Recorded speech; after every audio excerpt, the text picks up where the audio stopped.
ครับท่านประธานจะได้จุดเทียนธูปบูชาพระรัตนตรัย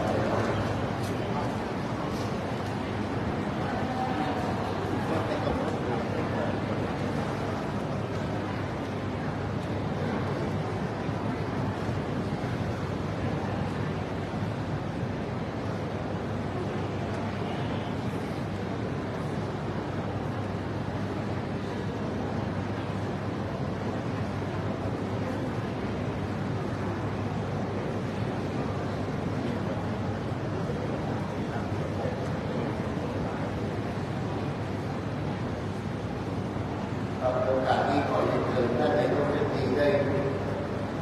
เรียนนะครับตามเรื่องของพระราชคุณ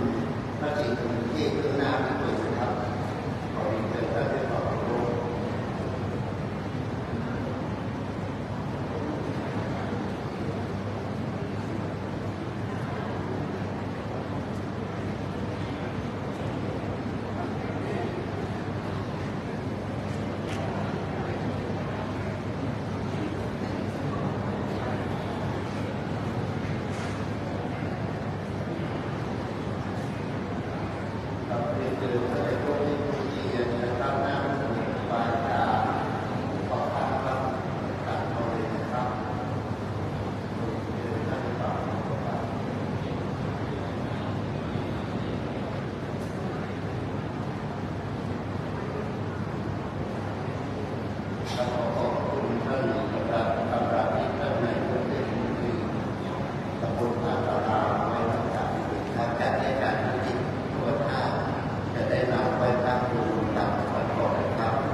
อะ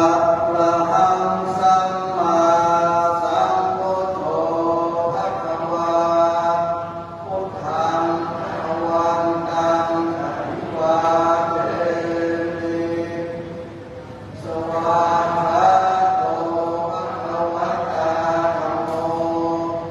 ธัมมังนัมมัสสามิ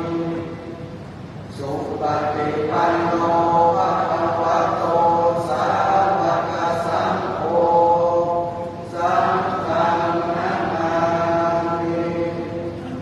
นะโมตัสสะภะคะวะโตอะระหะโตสัมมาสัมพุทธัสสะนะโมตัสสะภะคะวะโตอะระหะโตสัมมาสัมพุทธัสสะนะโมตัสสะภะคะวะโตอะระหะโตสัมมาสัมพุทธัสสะอิติปิโสภะคะวาอะระหังสัมมาสัมพุทโธวิชชาจารณะสัมปันโนสุขโตโลกวิทูอนุตตโรปุริสธรรมสารถิสัทธาเทวมนุสานังพุทโธภะคะวาเอองค์ใดพระสัมพุทธโสวิโสทสันดานตัดมนต์กิเลสมันบ่มีมนต์มีมองมัวหนึ่งในพระทัยท่านก็เบิกบานคือดอกบัวลาคีบ่พันพัวสุวคนทกรรมจรองค์ใดประกอบโดยพระกรุณาดังสากรโปรดหมู่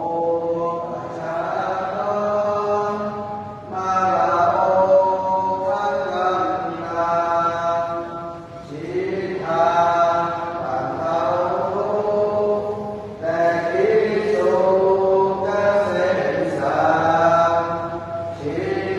า